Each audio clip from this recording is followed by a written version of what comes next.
Hello, Space Raiders, and welcome back. My name is Eve. That's Y-V-E-S, Eve. The S is silent.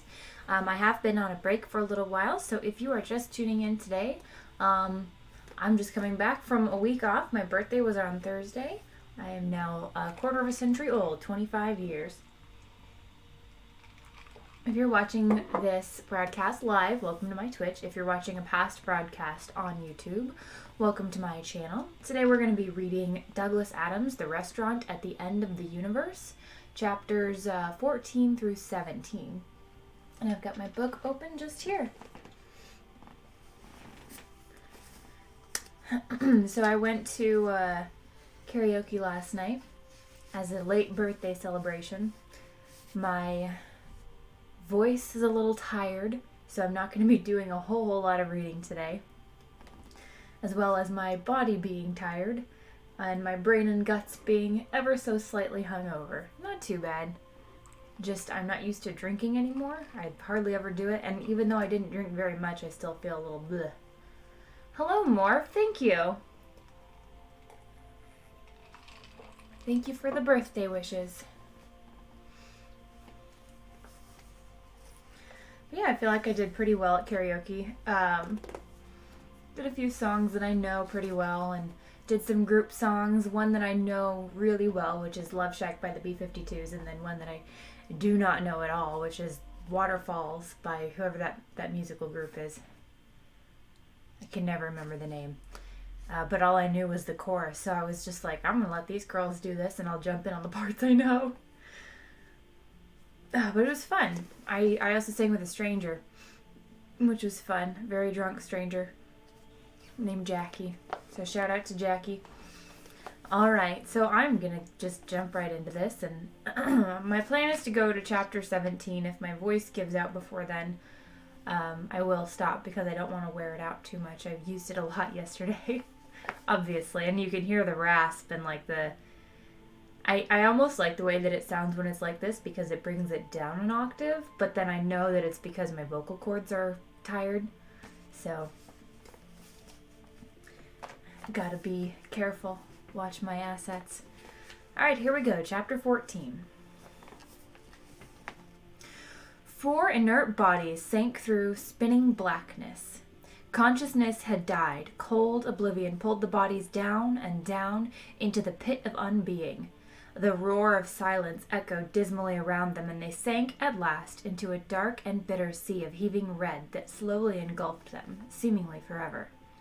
After what seemed an eternity, the sea receded and left them lying on a cold, hard shore, the flotsam and jetsam of the stream of life, the universe, and everything. Cold spasms shook them. Lights danced sickeningly around them. The cold, hard shore tipped and spun and then stood still. It shone darkly. It was a very highly polished, cold, hard shore. A green blur watched them disapprovingly. It coughed. "Good evening, madame, gentlemen," it said. "Do you have a reservation?" Ford Prefect's consciousness snapped back like elastic, making his brain smart. He looked up woozily at the green blur. "Reservation?" he said, weakly. "Yes, sir," said the green blur. "Do you need a reservation for the afterlife?"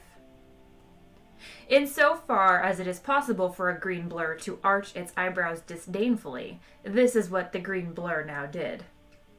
"Afterlife, sir," it said. Arthur Dent was grappling with his consciousness the way one grapples with a lost bar of soap in the bath. "Is this the afterlife?" he stammered. "Well, I assume so," said Ford Prefect, trying to work out which way was up.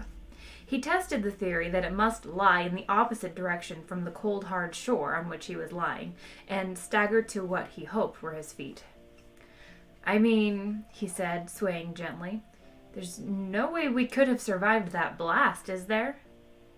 "No," muttered Arthur. He had raised himself onto his elbows, but it did not seem to improve things. He slumped down again. "No," said Trillian, standing up. "No way at all." A dull, hoarse, gurgling sound came from the floor. It was Zaphod Beeblebrox attempting to speak. "I certainly didn't survive," he gurgled. I was a total goner. Wham, bang, and that was it. Yeah, thanks to you, said Ford. We didn't stand a chance. We must have been blown to bits. Arms, legs, everywhere. Yeah, said Zaphod, struggling noisily to his feet. If the lady and gentleman would care to order drinks, said the green blur, hovering impatiently beside them. Kerpow splat, continued Zaphod. Instantaneously zonked into our component molecules.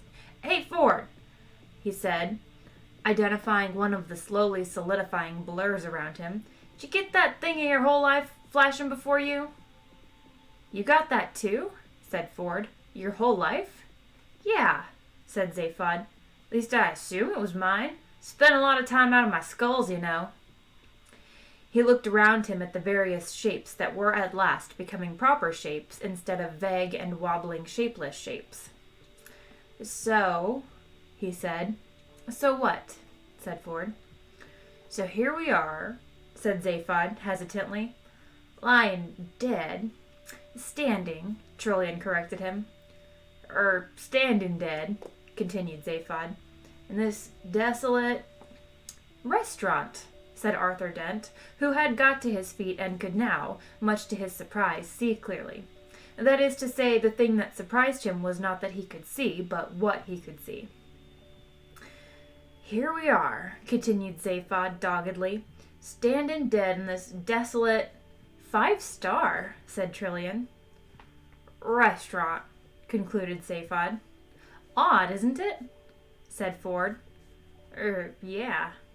Nice chandeliers, though, said Trillian. They looked about themselves in bemusement. It's not so much an afterlife, said Arthur. More of an après-vie.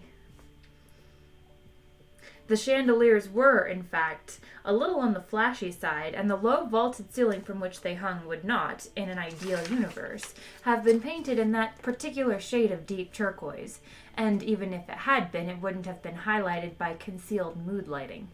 This is not, however, an ideal universe, as was further evidenced by the eye-crossing patterns of the inlaid marble floor, and the way in which the fronting for the 80-yard-long marble-topped bar had been made. The fronting for the 80-yard-long marble-topped bar had been made by stitching together nearly 20,000 Antarian mosaic lizard skins, despite the fact that the 20,000 lizards concerned had needed them to keep their insides in. A few smartly dressed creatures were lounging casually at the bar, or relaxing in the richly colored, body-hugging seats that were deployed here and there about the bar area. A young Volherg officer and his green, steaming young lady passed through the large smoked glass doors at the far end of the bar into the dazzling light of the main body of the restaurant beyond. Behind Arthur was a large curtained bay window. He pulled aside the corner of the curtain and looked out at a bleak and dreary landscape, gray, pockmarked, and dismal, a landscape which, under normal circumstances, would have given Arthur the creeping horrors. These were not, however, normal circumstances, for the thing that froze his blood and made his skin try to crawl up his back and off the top of his head was the sky. The sky was... An attendant flunky politely drew the curtain back into place. "All in good time, sir," he said. Zaphod's eyes flashed. "Hey, wait a minute, you dead guys," he said. "Think we're missing some ultra-important thing here, you know. Something somebody said and we missed it?" Arthur was profoundly relieved to turn his attention from what he had just seen. He said, "I said it was more of an après... Yes, and don't you wish you hadn't?" said Zaphod. "Ford? I said it was odd." "Yeah, shrewd, but dull. Perhaps it was..." Perhaps," interrupted the green blur, who had by this time resolved into the shape of a small, wizened, dark-suited green waiter. "Perhaps you would care to discuss the matter over drinks?" "Drinks!" cried Zaphod. "That was it. See what you miss if you don't stay alert?" "Indeed, sir," said the waiter patiently. "If the lady and gentleman would care to take drinks before dinner..." "Dinner!" Zaphod exclaimed with passion. "Listen, little green person, my stomach could take you home and cuddle you all night for the mere idea." "And the universe," continued the waiter, determined not to be deflected on his home stretch, "will explode later for your pleasure." Ford's head swiveled slowly toward him. He spoke with feeling. "Wow," he said. "What sort of drinks do you serve in this place?" The waiter laughed, a polite little waiter's laugh. "Ah," he said, "I think sir has perhaps misunderstood me." "Oh, I hope not," breathed Ford. The waiter coughed, a polite little waiter's cough. "It is not unusual for our customers to be a little disorientated by the time journey," he said. "So if I might suggest—" "Time journey?" said Zaphod. "Time journey?" said Ford. "Time journey," said Trillian. "You mean this isn't the afterlife?" said Arthur. The waiter smiled, a polite little waiter's smile. He had almost exhausted his polite little waiter repertoire, and would soon be slipping into his role of a rather tight-lipped and sarcastic little waiter. "Afterlife, sir?" he said. "No, sir." "And we're not dead," said Arthur. The waiter tightened his lips. "Aha, ha," he said. "Sir is most evidently alive, otherwise I would not attempt to serve, sir." In an extraordinary gesture which it is pointless attempting to describe, Zaphod Beeblebrox slapped both of his foreheads with two of his arms and one of his thighs with the other. "Hey, guys," he said. "This is crazy. We did it. We finally got to where we were going. This is Milliways." "Milliways?" said Ford. "Yes, sir," said the waiter, laying on the patience with a trowel.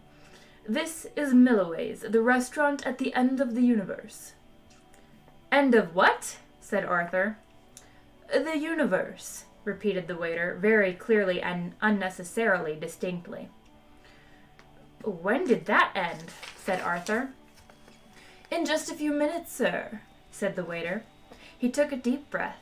He didn't need to do this, since his body was supplied with the peculiar assortment of gases it required for survival, from a small intravenous device strapped to his leg. There are times, however, when, whatever your metabolism, you have to take a deep breath. "Now, if you would care to order your drinks at last," he said, "I will then show you to your table." Zaphod grinned 2 manic grins, sauntered over to the bar, and bought most of it.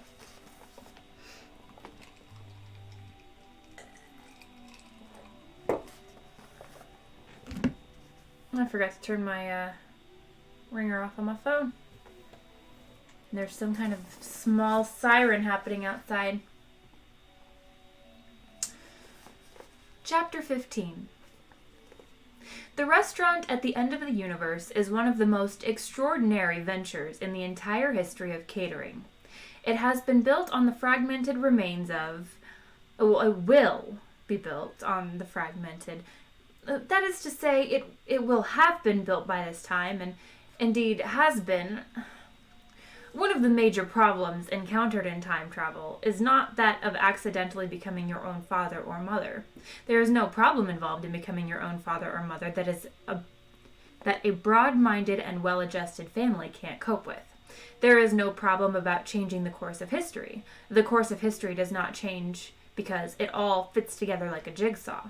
All the important changes have happened before the things they were supposed to change, and it all sorts itself out in the end.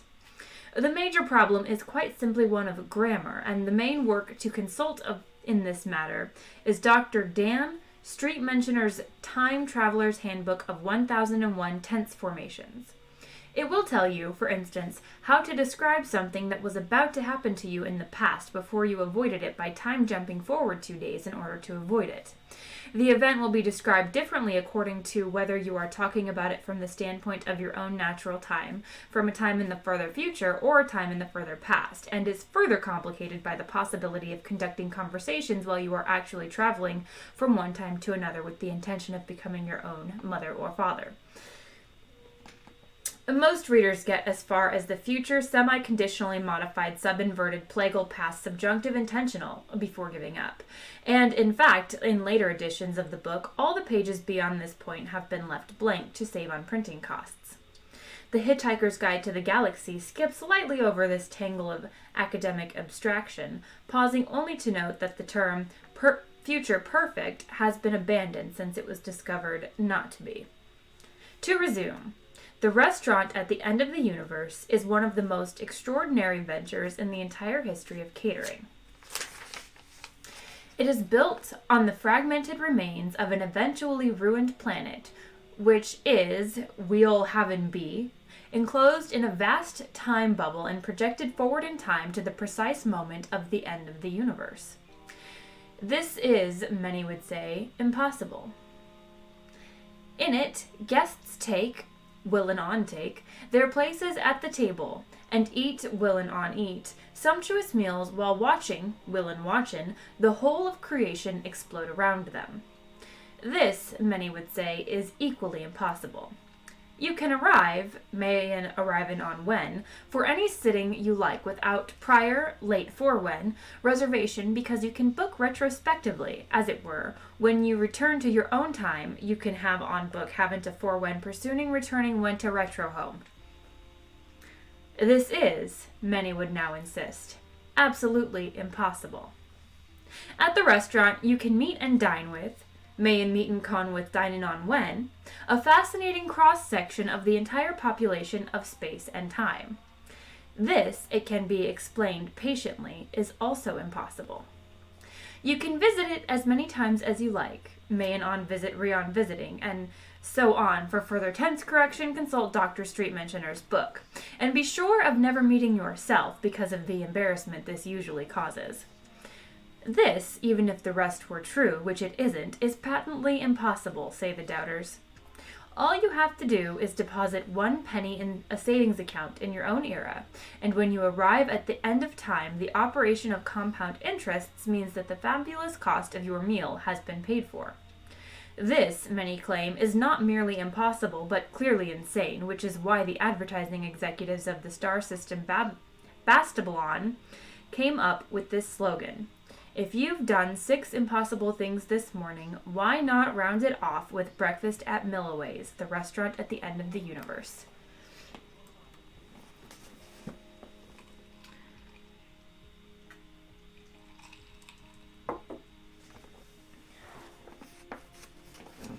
Chapter 16. At the bar, Zaphod was rapidly becoming as tired as a newt. His heads knocked together and his smiles were coming out of sync. He was miserably happy. Zaphod, said Ford, while you're still capable of speech, would you care to tell me what the photon happened? Where have you been? Where have we been? Small matter, but I'd like it cleared up. Zaphod's left head sobered up, leaving his right to sink further into the obscurity of drink. Yeah, he said, I've been around. They want me to find the man who rules the universe, but I don't care to meet him. I believe the man can't cook. His left head watched his right head saying this, and then nodded. True, it said. Have another drink. Ford had another pan-galactic gargle blaster, the drink which has been described as the alcoholic equivalent of a mugging, expensive and bad for the head. Whatever had happened, Ford decided he didn't really care too much. Listen, Ford, said Zaphod. Everything's cool and fruity. You mean everything's under control? No, said Zaphod. I do not mean everything's under control. That would not be cool and fruity. If you want to know what's happened, let's just say I had the whole situation in my pocket, okay? Ford shrugged. Zaphod giggled into his drink. It frothed up over the side of the glass and started to eat its way into the marble bar top. A wild-skinned sky gypsy approached them and played an electric violin at them until Zaphod gave him a lot of money and he agreed to go away again. The gypsy approached Arthur and Trillian sitting in another part of the bar. I don't know what this place is, said Arthur, but I think it gives me the creeps. Have another drink, said Trillian. Enjoy yourself. Which, said Arthur. The two are mutually exclusive. Poor Arthur, you're really not cut out for this life, are you? You call this life? You're beginning to sound like Marvin. Marvin's the clearest thinker I know. How do you think we make this violinist go away? The waiter approached. Your table is ready, he said. Seen from the outside, which it never is, the restaurant resembles a giant glittering starfish beached on a forgotten rock. Each of its arms houses the bars, the kitchens, the force field generators which protect the entire structure, and the decayed hunk of planet on which it sits, and the time turbines which slowly rock the whole affair backward and forward across the crucial moment. In the center sits the gigantic golden dome, almost a complete globe, and it was into this area that Zaphod, Ford, Arthur, and Trillian now passed.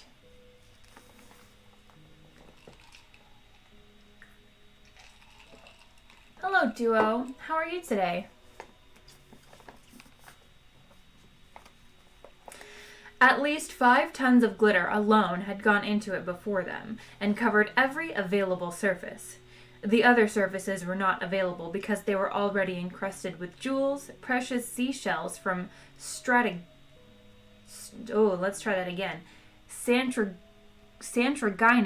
gold leaf, mosaic tiles, lizard skins, and a million unidentifiable embellishments and decorations. Glass glittered, silver shone, gold gleamed. Arthur Dent goggled.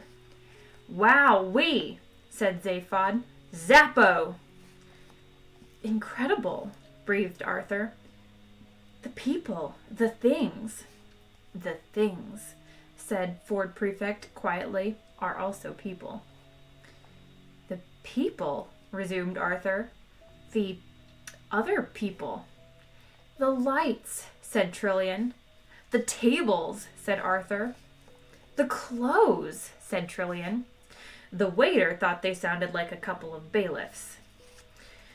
The end of the universe is very popular, said Zaphod, threading his way unsteadily through the throng of tables, some made of marble, some of rich ultra-mahogany, some even of platinum, and at each a party of exotic creatures chatting among themselves and studying menus. People like to dress up for it, continued Zaphod. Gives it a sense of occasion. The tables were fanned out in a large circle and a central stage area where a small band was playing light music.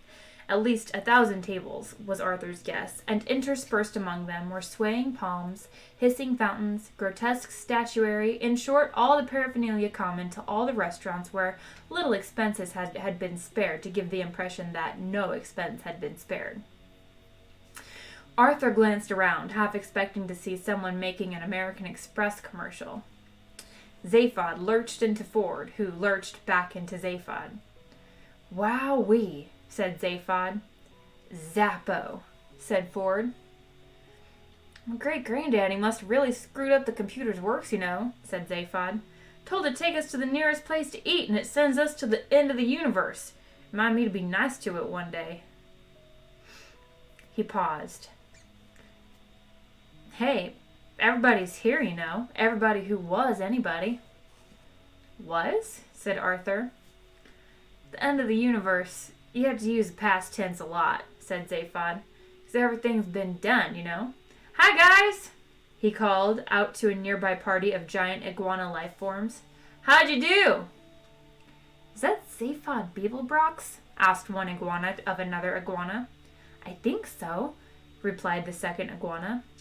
Well, doesn't that just take the biscuit? Said the first iguana. Funny old thing, life, said the second iguana.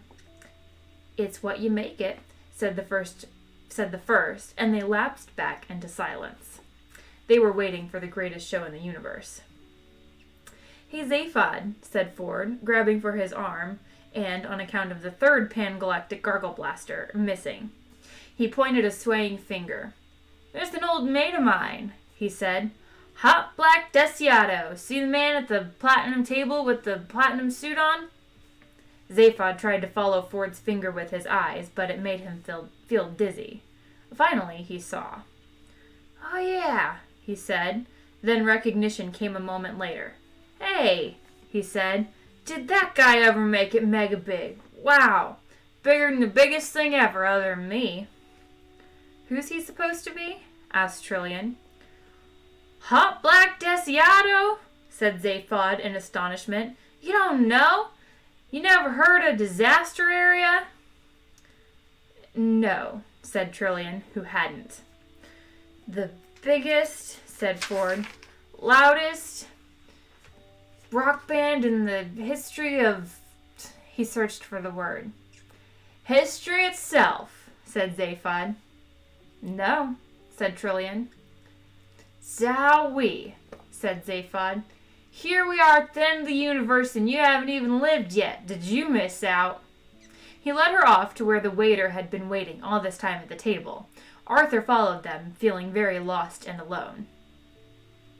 Ford waded off through the throng to renew an old acquaintance. Hey, Hot Black, he called out. How you doing? Great to see you, big boy. How's the noise? You're looking great. Really very, very fat and unwell. Amazing. He slapped the man on the back and was mildly surprised that it seemed to elicit no response. The pan-galactic gargle blasters swilling around inside him told him to plunge on regardless. Remember the old days, he said. We used to hang out, right? The Bistro Illegal, remember? Slim's Throat Emporium, the Evil Drone Boozerama. Great days, huh? Hot Black Desiato offered no opinion as to whether they were great days or not. Ford was not perturbed. And when we were hungry, we'd pose as public health inspectors. Remember that? Go around confiscating meals and drinks, right? So we got food poisoning. Oh, then there were the long nights of talking and drinking in those smelly rooms above the Cafe Lou in the Gretchen Town, New Beetle, and you were always in the next room trying to write songs on your guitar, and we all hated them, and you said you didn't care, and we said we did because we hated them so much. Ford's eyes were beginning to mist over. You said you didn't want to be a star, he continued, wallowing in nostalgia, because you despise the star system, and we said Hadra and Sulio and me, and we didn't think you had the option. And what do you do now? You buy star systems. He turned and solicited the attention of those at nearby tables. Here, he said, is a man who buys star systems. Hot Black Desiato made no attempt either to confirm or deny this fact, and the attention of the temporary audience waned rapidly. I think someone's drunk, muttered a purple, bush-like being into his wine-glass. Ford staggered slightly and sat down heavily on the chair facing Hot Black Desiato. What's that number you do? He said, unwisely grabbing a bottle for support and tipping it over, into a nearby glass as it happened. Not to waste a happy accident, he drained the glass. It's a really huge number, he continued. How's it go? Boom, boom, something in the stage act you do, it ends up with the ship crashing right into the sun, and you actually do it. Ford crashed his fist into another hand to illustrate this feat graphically. He knocked the bottle over again. Ship, sun, wham, bang, he cried. I mean, forget lasers and stuff. You guys are into solar flares and real sunburn. Oh, and terrible songs. His eyes followed the stream of liquid glugging out of the bottle onto the table. Something ought to be done about it, he thought. Hey, you want a drink? He said. It began to sink into his squelching mind that something was missing from this reunion, and that the missing something was in some way connected with the fact that the fat man sitting opposite him in the platinum suit and the silvery hat had not yet said, Hi, Ford, or Great to see you after all this time, or in fact anything at all. More to the point, he had not yet even moved. Hot Black? Said Ford. A large, meaty hand landed on his shoulder from behind and pushed him aside. He slid gracelessly off his seat and peered upward to see if he could spot the owner of the discourteous hand. The owner was not hard to spot on account of it being something out of the order of 7 feet tall and not slightly built with it. In fact, he was built the way one builds leather sofas, shiny, lumpy, and with lots of solid stuffing. The suit into which the man's body had been stuffed looked as if its only purpose in life was to demonstrate how difficult it was to get this sort of body into a suit. The face had the texture of an orange and the color of an apple, but there the resemblance to anything sweet ended. Kid, said a voice which emerged from the man's mouth as if it had been having a really rough time down in its chest. Yeah, said Ford conversationally. He staggered back to his feet again and was disappointed that the top of his head didn't come further up the man's body. Beat it, said the man. Oh, yeah? Said Ford, wondering how wise he was being. Who are you? The man considered this for a moment. He wasn't used to being asked this sort of question. Nevertheless, after a while, he came up with an answer. I'm the guy who's telling you to beat it, he said, before you get a beating for you. And now, listen, said Ford nervously. He wished his head would stop spinning, settle down, and get to grips with the situation. Now listen, he continued. I'm one of Hot Black's oldest friends, and... He glanced at Hot Black Desiato, who still hadn't moved so much as an eyelash. And, said Ford again, wondering what would be a good word to say after and. The large man came up with a whole sentence to go after and. He said it. And I'm Mr. Desiato's bodyguard, it went. I'm responsible for his body, and I am not responsible for yours. So take it away before it gets damaged. Now, wait a minute, said Ford. No minutes, boomed the bodyguard. No waiting. Mr. Desiato speaks to no one. Well, perhaps you let him say what he thinks about the matter himself, said Ford. He speaks to no one, bellowed the bodyguard. Ford glanced anxiously at Hot Black again, and was forced to admit to himself that the bodyguard seemed to have the facts on his side. There was not the slightest sign of movement, let alone keen interest in Ford's welfare. Why? Said Ford. What's the matter with him? The bodyguard told him. Oh, I'm doing well, Duo, thank you. Nuka Jusa. Welcome to the stream. No, I am not drunk, but the character whose voice I was just doing is. A simple and easy to make mistake. I'm glad you thought that, though. That means I was doing the voice right. Chapter 17. The Hitchhiker's Guide to the Galaxy notes that Disaster Area, a plutonium rock band from the Gagrakaka mine zones, are generally held to be not only the loudest rock band in the galaxy, but in fact the loudest noise of any kind at all. Regular concert goers judge that the best sound balance is usually to be heard from within large concrete bunkers some 37 miles from the stage, while the musicians themselves play their instruments by remote control from within a heavily insulated spaceship which stays in orbit around the planet, or more frequently around a completely different planet. Their songs are, on the whole, very simple and mostly follow the familiar theme of boy being meets girl being beneath a silvery moon, which then explodes for no adequately explored reason. Many worlds have now banned their act altogether, sometimes for artistic reasons, but most commonly because the band's public address system contravenes local strategic arms limitations treaties. This has not, however, stopped their earnings from pushing back the boundaries of pure hypermathematics, and their chief research accountant has recently been appointed professor of neomathematics at the University of Maximegalon, in recognition of both his general and his special theories of disaster area tax returns, in which he proves that the whole fabric of the space-time continuum is not merely curved, it is in fact totally bent. Ford staggered back to the table where Zaphod, Arthur, and Trillian were sitting, waiting for the fun to begin. Gotta have some food, said Ford.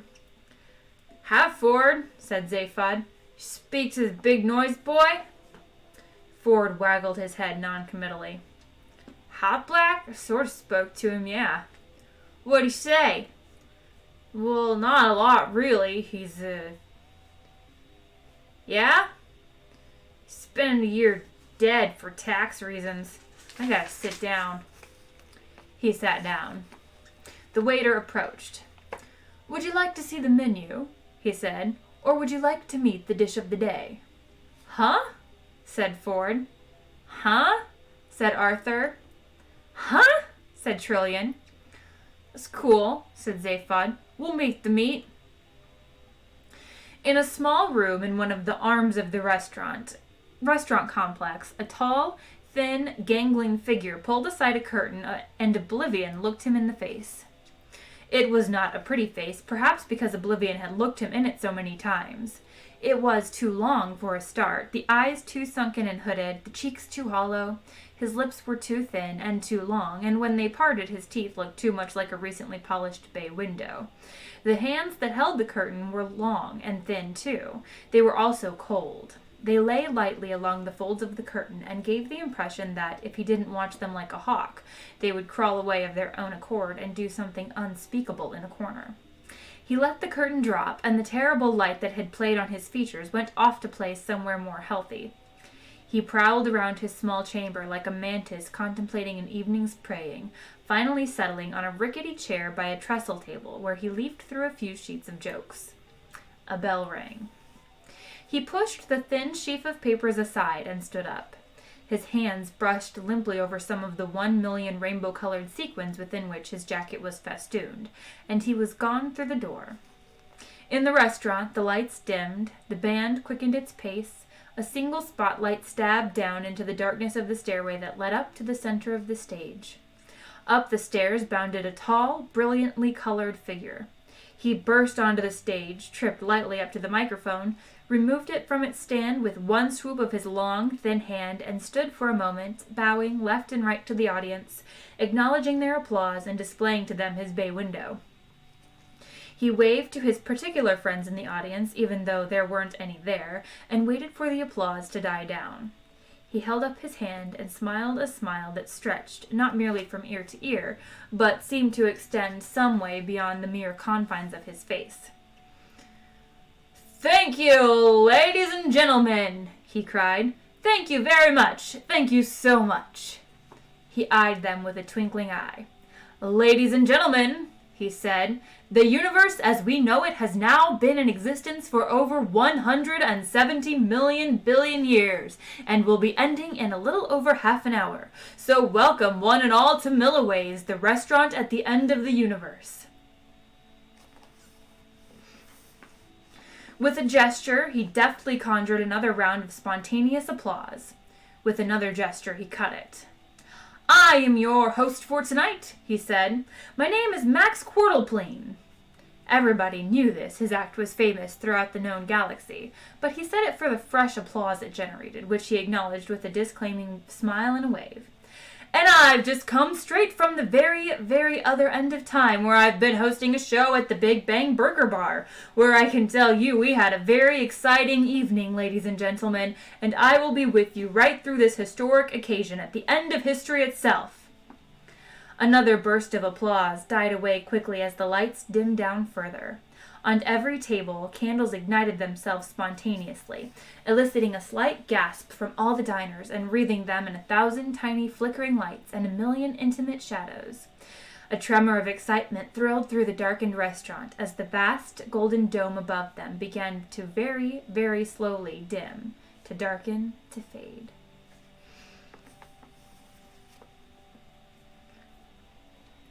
I gotta stop because I see a lot of stuff moving in the chat. Krim, my son! You are here! Duo, thank you for the bits, man!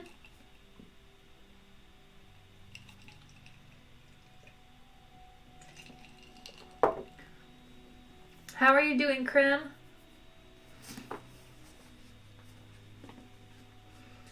Max's voice was hushed as he continued. "So, ladies and gentlemen," he breathed, "the candles are lit. The band plays softly, and as the force-shielded dome above us fades into transparency, revealing a dark and sullen sky hung heavy with the ancient light of livid, swollen stars, I can see we're all in for a fabulous evening's apocalypse." Even the soft tootling of the band faded away as a stunned shock descended on all those who had not seen the sight before. A monstrous, grisly light poured in on them. A hideous light. A boiling, pestilential light. A light that would have disfigured hell. The universe was coming to an end.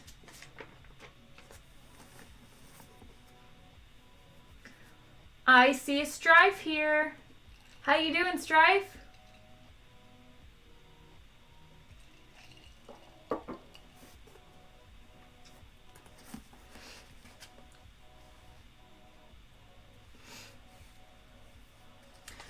For a few interminable seconds, the restaurant spun silently throughout the raging void. Then Max spoke again. "For those of you who ever hoped to see the light at the end of the tunnel," he said, "this is it." The band struck up again. "Thank you, ladies and gentlemen," cried Max. "I'll be back with you again in just a moment, and meanwhile I leave you in the very capable hands of Mr. Reg Nullify and his cataclysmic combo. Big hand, please, ladies and gentlemen, for Reg and the boys." I think it's actually Reg. Oops. The baleful turmoil of the skies continued. Hesitantly, the audience began to clap, and after a moment or so, normal conversation resumed. Max began his round of the tables, swapping jokes, shouting with laughter, earning his living.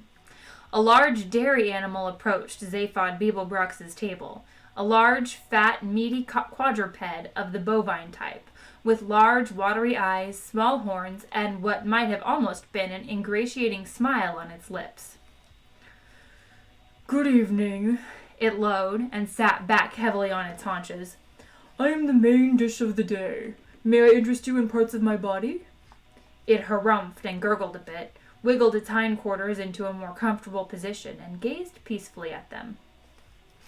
Its gaze was met by looks of startled bewilderment from Arthur and Trillian, a resigned shrug from Ford Prefect, and naked hunger from Zaphod Beeblebrox. "Something off the shoulder, perhaps," suggested the animal. "Braised in a white wine sauce." Your shoulder?" said Arthur in a horrified whisper.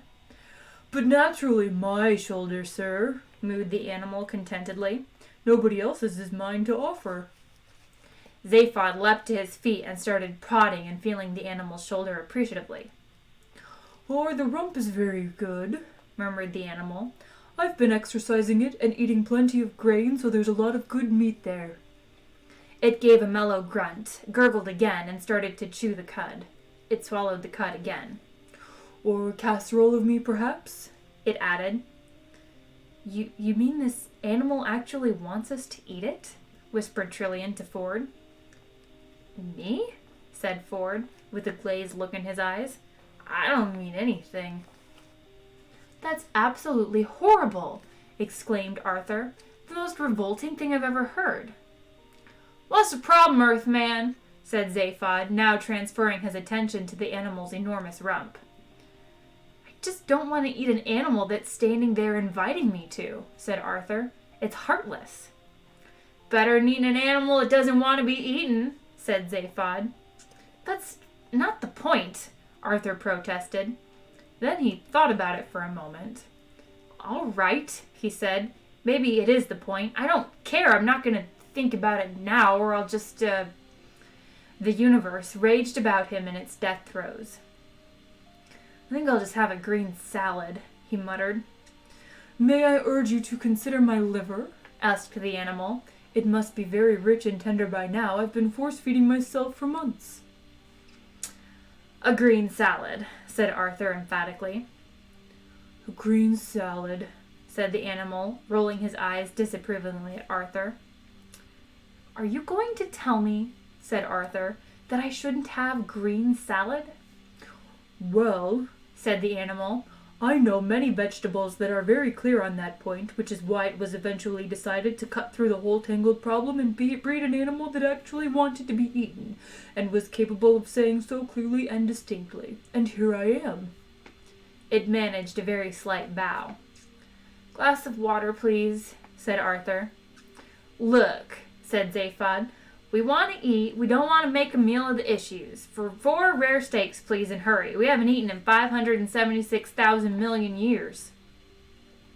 The animal staggered to its feet. It gave a mellow gurgle.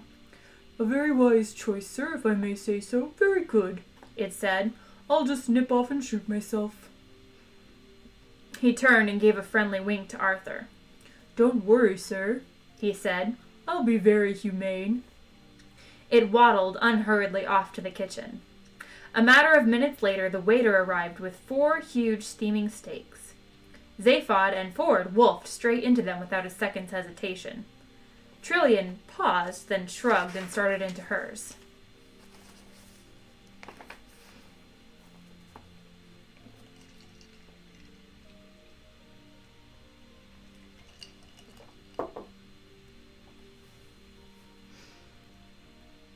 Oh, more bits from Duo. Thank you.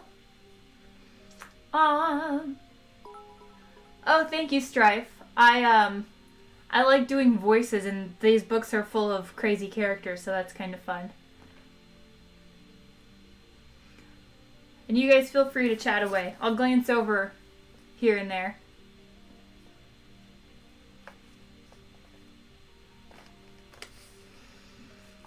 Hey, Earthman, said Zaphod with a malicious grin on the face that wasn't stuffing itself. What's eatin' ya? And the band played on. All around the restaurant, people and things relaxed and chatted. The air was filled with talk of this and that, and with the mingled scents of exotic plants, extravagant foods, and insidious wines. For an infinite number of miles in every direction, the universal cataclysm was gathering to a stupefying climax. Glancing at his watch, Max returned to the stage with a flourish. And now, ladies and gentlemen, he beamed, is everyone having one last wonderful time? Yes, cried the sort of people who call out yes when comedians ask them if they're having a wonderful time. That's wonderful, enthused Max. Absolutely wonderful. And as the photon storms gather in swirling crowds around us, preparing to tear apart the last of the red-hot suns, I know you're all going to settle back and enjoy with me what I know we will all find an immensely exciting and terminal experience. He paused.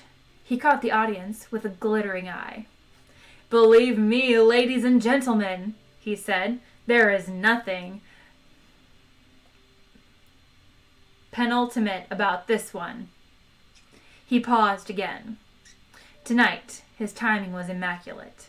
Time after time he had done this show, night after night. Not that the word night had any meaning here at the extremity of time. All there was the endless repetition of the final moment as the restaurant rocked slowly forward over the brink of time's furthest edge and back again. This night was good, though. The audience was writhing in the palm of his sickly hand. His voice dropped. They had to strain to hear him. This, he said, really is the absolute end, the final chilling desolation in which the whole majestic sweep of creation becomes extinct. This, ladies and gentlemen, is the proverbial it. He dropped his voice still lower. In the stillness, a fly would not have dared clear its throat. After this, he said, there is nothing, void, emptiness, oblivion, absolute nothing. His eyes glittered again, or did they twinkle? Nothing, except, of course, for the desserts and a fine selection of Aldebaran liqueurs. The band gave him a music sting. He wished they wouldn't. He didn't need it, not an artist of his caliber. He could play the audience like his own musical instrument. They were laughing with relief. He followed on. And for once, he cried cheerily, you don't need to worry about having a hangover in the morning because there won't be any more mornings. He beamed at his happy, laughing audience. He glanced up at the sky, going through the same death routine every night. But his glance was only for a fraction of a second. He trusted it to do its job, as one professional trusts another. And now, he said, strutting about the stage, at the risk of putting a damper on the wonderful sense of doom and futility here this evening, I would like to welcome a few parties. He pulled a card from his pocket. Do we have... He put up a hand to hold back the cheers. Do we have a party here from the Zancel Quasier Flamarian Bridge Club from beyond the Void of Kvarn? Are they here? A rousing cheer came from the back, but he pretended not to hear. He peered about, trying to find them. Are they here? He asked again, to elicit a louder cheer. He got it, as he always did. Ah, they are. Well, last bid, lads, and no cheating. Remember, this is a very solemn moment. He lapped up the laughter. And do we have a party of minor deities from the halls of Asgard? Away to his right came a rumble of thunder. Lightning arced across the stage. A small group of hairy men with helmets sat, looking very pleased with themselves, and raised their glasses to him. Has-beens, he thought to himself. Careful with that hammer, sir, he said. They did the trick with the lightning again. Max gave them a very thin-lipped smile. And thirdly, he said, thirdly, a party of young conservatives from Sirius B. Are they here? A party of smartly dressed young dogs stopped throwing rolls at each other and started throwing rolls at the stage. They yapped and barked unintelligibly. Yes, said Max. Well, this is all your fault. You realize that. And finally, said Max, quieting the audience down and putting on his solemn face, finally, I believe we have with us here tonight a party of believers, very devout believers from the Church of the Second Coming of the Great Prophet Zarquan. There were about 20 of them, sitting right out on the edge of the floor, aesthetically dressed, sipping a mineral water nervously and staying apart from the festivities. They blinked resentfully as the spotlight was turned on them. There they are, said Max, sitting there patiently. He said he'd come again, and he's kept you waiting a long time. So let's hope he's hurrying, fellas, 'cause he's only got 8 minutes left. The party of Zarquan's followers sat rigid, refusing to be buffeted by the waves of uncharitable laughter which swept over them. Max restrained the audience. No, but seriously though, folks. Seriously though, no offense meant. No, I know we shouldn't make fun of deeply held beliefs, so I think a big hand, please, for the great prophet Zarquan. The audience clapped respectfully. Wherever he's gone to. He blew a kiss to the stony-faced party and returned to the center of the stage. He grabbed a tall stool and sat on it. It is marvelous, though, he rattled on, to see so many of you here tonight. No, isn't it, though? Yes, absolutely marvelous, because I know that so many of you have come here time and time again, which I think is really wonderful, to come and watch this final end of everything and then return home to your own eras, raise families, strive for new and better societies, fight terrible wars for what you know to be right. It really gives one hope for the future of all life kind. Except, of course, he waved at the blitzing turmoil above and around them, that we know it hasn't got one. Arthur turned to Ford. He hadn't quite got this place worked out in his mind. Look, surely, he said, if the universe is about to end, don't we go with it? Ford gave him a 3 pan-galactic gargle blaster look. In other words, a rather unsteady one. No, he said. Look, he said. As soon as you come into this dive, you get held in this sort of amazing force-shielded temporal warp thing, I think. Oh, said Arthur. He turned his attention back to a bowl of soup he'd managed to get from the waiter to replace his steak. Look, said Ford, I'll show you. He grabbed a napkin off the table and fumbled hopelessly with it. Look, he said again. Imagine this napkin, right, as the temporal universe, right? And the spoon as a transductional mode in the matter curve. It took him a while to say this last part, and Arthur hated to interrupt him. That's the spoon I was eating with, he said. All right, said Ford. Imagine this spoon. He found a small wooden spoon on a tray of relishes. This spoon, but found it rather tricky to pick up. No, better still, this fork. Hey, did you let go of my fork? Snapped Zaphod. All right, said Ford. All right. Why don't we say that this wine glass is the temporal universe? What, the one you've just knocked on the floor? Did I do that? Yes. All right, said Ford. Forget that. I mean, look, do you know how the universe actually began for kickoff?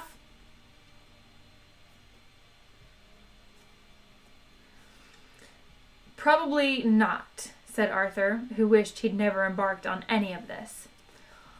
All right, said Ford. Imagine this, right? You get this bath, right? A large and round bath, and it's made of ebony." "Where from?" said Arthur. "Herod's was destroyed by the Vogons." "Doesn't matter." So you keep saying. "Listen." "All right." "You get this bath, see? Imagine you've got this bath, and it's ebony, and it's conical." "Conical?" said Arthur. "What sort of—" "Shh," said Ford.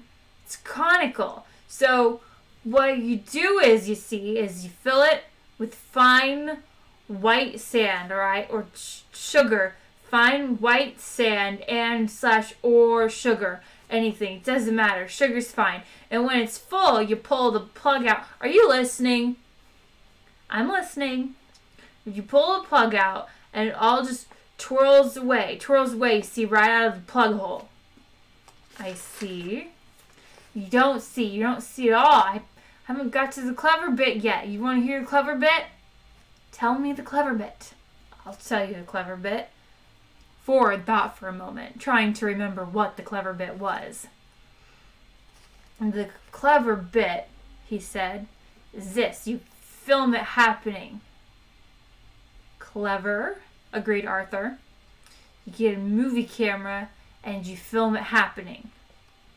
"Clever." This is not the clever bit. This is the clever bit. I remember now that this is the clever bit. Clever bit's that you then thread the film in the projector backward. Backward? Yes. Threading it backward is definitely the clever bit. So then you just sit and watch it, and everything just appears to spiral upward out of the plug hole and fill the bath, see? "And that's how the universe began, is it?" said Arthur. "No," said Ford, "but it's a marvelous way to relax." He reached for his wine glass. "Where's my wine glass?" he said. "It's on the floor." "Ah." Tipping back his chair to look for it, Ford collided with the small green waiter who was approaching the table carrying a portable telephone. Ford excused himself to the waiter, explaining that it was because he was extremely drunk. The waiter said that it was quite all right and that he perfectly understood. Ford thanked the waiter for his kind indulgence, attempted to tug his forelock, missed by 6 inches, and slid under the table. "Mr. Zaphod Beeblebrox?" inquired the waiter. "Yeah?" said Zaphod, glancing up from his third steak. "There's a phone call for you." "Hey, what?" "A phone call, sir." "For me? Here? Hey, but who knows where I am?" One of his minds raced. The other dawdled lovingly over the food it was still shoveling in. "Excuse me if I carry on, won't you?" he said his eating head, and carried on. There were now so many people after him he lost count. He shouldn't have made such a conspicuous entrance. Hell, why not, though, he thought. How do you know you're having fun if there's no one watching you have it? "Maybe somebody here tipped off the Galactic Police," said Trillian. "Everyone saw you come in." "You mean they want to arrest me over the phone?" said Zaphod. "Could be. I'm a pretty dangerous dude when cornered." "Yeah," said the voice from under the table. "You go to pieces so fast people get hit by the shrapnel." "Hey, what is this, Judgment Day?" snapped Zaphod. "Do we get to see that as well?" asked Arthur nervously. "I'm in no hurry," muttered Zaphod. "Okay, so who's the cat on the phone?" He kicked forward. "Hey, get up here, kid," he said to him. "I may need you." "I am not," said the waiter, "personally acquainted with the metal gentleman in question, sir." "Metal?" "Yes, sir." "Did you say metal?" "Yes, sir. I said that I am not personally acquainted with the metal gentleman in question." "Okay, carry on." "But I am informed that he has been waiting for your return for a considerable number of millennia. It seems you left here somewhat precipitately." "Left here?" said Zaphod. "You're being strange. We only just arrived here." "Indeed, sir," persisted the waiter doggedly. "But before you arrived here, sir, I understand that you left here." Zaphod tried this on one brain, then in the other. You're saying, he said, that before we arrived here, we left here? This is going to be a long night, thought the waiter. Precisely, sir, he said. Put your analyst on danger money, baby, advised Zaphod. No, wait a minute, said Ford, emerging above table level again. Where exactly is here? To be absolutely exact, sir, it is Frogstar World B. But we just left there, protested Zaphod. We left there and came to the restaurant at the end of the universe. Yes, sir, said the waiter, feeling he was now into the home stretch and running well. The one was constructed on the ruins of the other. Oh, said Arthur brightly. You mean we've traveled in time, but not in space? Listen, you semi-evolved simian, cut in Zaphod. Go climb a tree, will ya? Arthur bristled. Go bang your heads together, Four Eyes, he advised Zaphod. No, the waiter said to Zaphod. Your monkey has got it right, sir. Arthur stuttered in fury and said nothing opposite or indeed coherent. You jumped forward, I believe, 576,000 million years while staying in exactly the same place, explained the waiter. He smiled. He had a wonderful feeling that he had finally won through against what had seemed to be insuperable odds. That's it, said Zaphod. I got it. I told the computer to send us to the nearest place to eat. It's exactly what it did, give or take 576,000 million years or whatever. We never moved. Neat. They all agreed this was very neat. But who, said Zaphod, is the cat on the phone? Whatever happened to Marvin? Said Trillian. Zaphod clapped his hands to his heads. Paranoid android! I left him moping about on Frogstar World B! When was this? Well, 576,000 million years ago, I suppose, said Zaphod. Hey, hand me the wrap rod plate, Captain. The little waiter's eyebrows wandered about his forehead in confusion. I beg your pardon, sir, he said. The phone, waiter, said Zaphod, grabbing it off him. See, you guys are so unhip, it's a wonder your bums don't fall off. Indeed, sir. Hey, Marvin, is that you? Said Zaphod into the phone. How you doing, kid? There was a long pause before a thin, low voice came up the line. Zaphod cupped his hand over the phone. It's Marvin, he said. Hey, Marvin, he said into the phone again. We're having a great time. Food, wine, a little personal abuse, and the universe going, Food, where can we find you? Again the pause. You don't have to pretend to be interested in me, you know, said Marvin at last. I know perfectly well I'm only a menial robot. Okay, said Zaphod. But where are you? Reverse primary thrust, Marvin. That's what they say to me. Open airlock number 3, Marvin. Marvin, can you pick up that piece of paper? Can I pick up that piece of paper? Here I am, brain the size of a planet, and they ask me to... Yeah, sympathized Zaphod, hardly at all.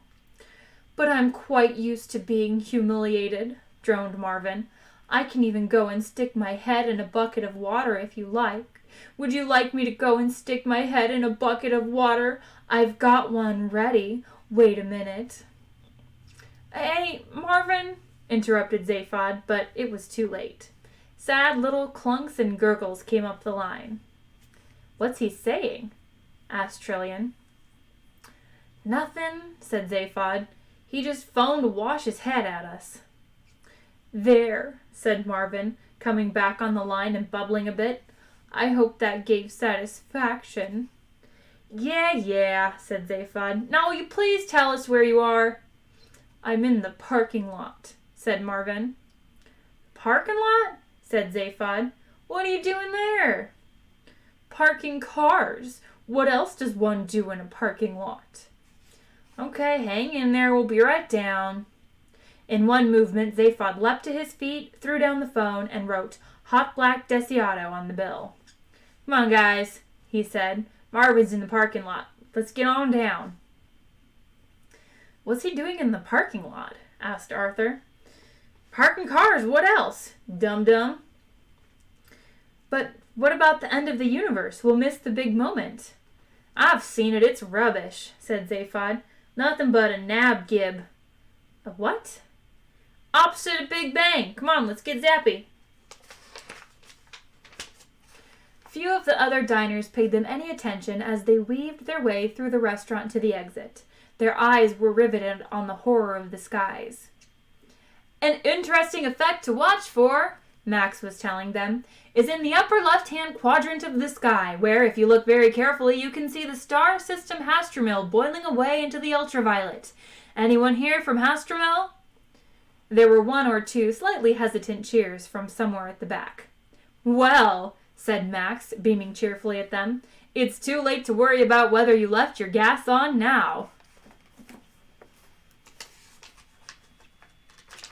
And that was the end of chapter 17. My throat is actually starting to hurt a little bit now. Hello, Eldon. I didn't see you come into the room. How are you, my dear? And yes, Duo is right. The diamond means you are a VIP member.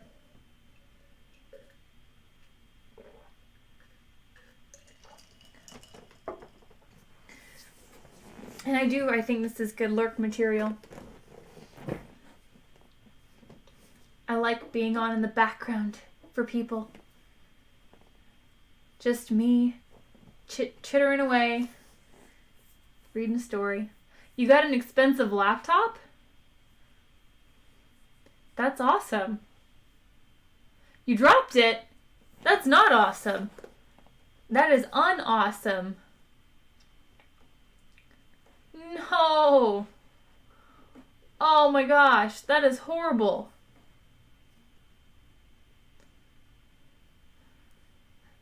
That's not great. You lied. You're not great. You're crying inside. Maybe outside I would cry. I would cry if I dropped this laptop here. And it was semi-expensive and it's not really new anymore. It's like 6 months old, which in laptop world means irrelevant. Oh, that was a week ago. Has your heart healed?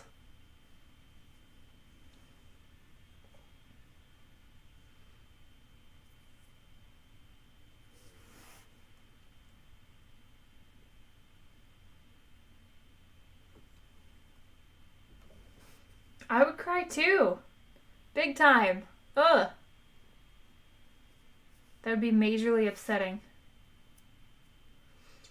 I wore makeup yesterday for the first time in like forever. And now I have like... I washed it off last night and then I washed my face again this morning, but there's still like little bits of makeup I'm finding.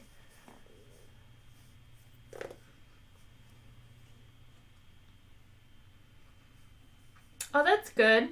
What are you doing for work?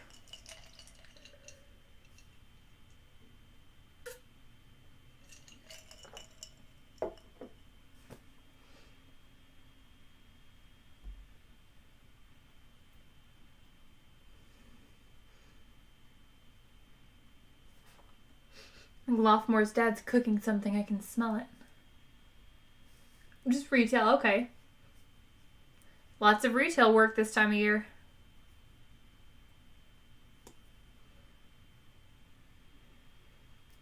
What a soul suck.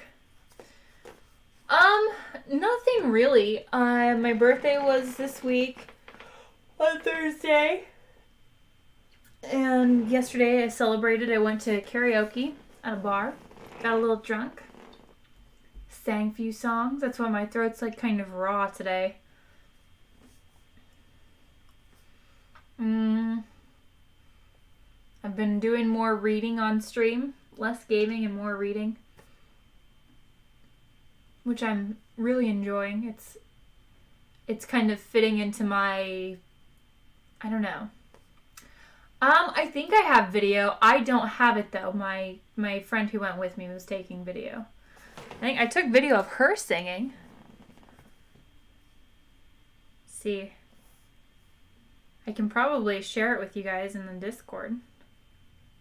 Maybe. See if I can find it. I got pictures. I can show you pictures. See. I dressed up, which I never do. It's me and her. It's kind of hard to see. You're also a singer? What kind of music do you like to sing? What kind of songs?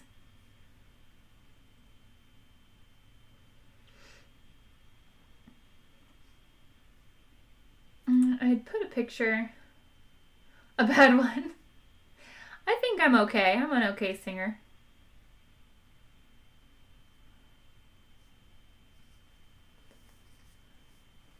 Hey, if you sing, you're a singer. This is true. This is correct.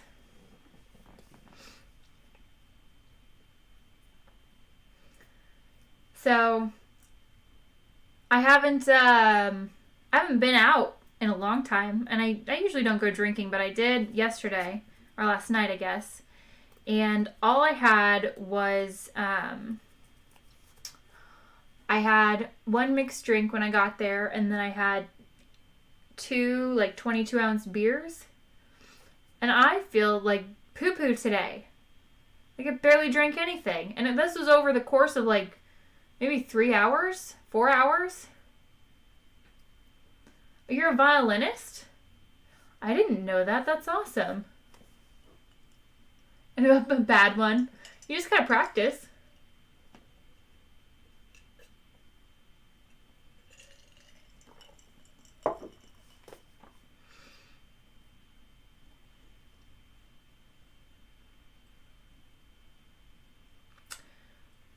But so, I just have to, a couple of things to do today. I'm gonna have to go get my car. I left it at the bar last night because I was drinking. And I don't drink and drive. But I'm probably gonna sign off. I see you just said be right back. Probably gonna sign off for the day. I am doing a movie tomorrow at 1. If you guys have any suggestions, drop them in the Discord. I haven't really looked at movies, but we can talk about it there. But I'm planning on doing that tomorrow at 1 on Rabbit. And if you're not in the Discord, which Eldon I know you are, but for anyone else who's kind of lurking around, if you're wanting to join the Discord, join the movie tomorrow, you can do that by clicking on the link. Now, I did change my room permissions, so we have to be friends on Rabbit in order for you to be able to join the movie. So if you have not added me, my username is the same there as it is here, just Evadele, Yvesadele. Yeah, thanks for stopping by, Eldon. It was really good to see you. You have a good one as well. And yeah, anytime you're here, it's always fun. I like having you here. You're good people.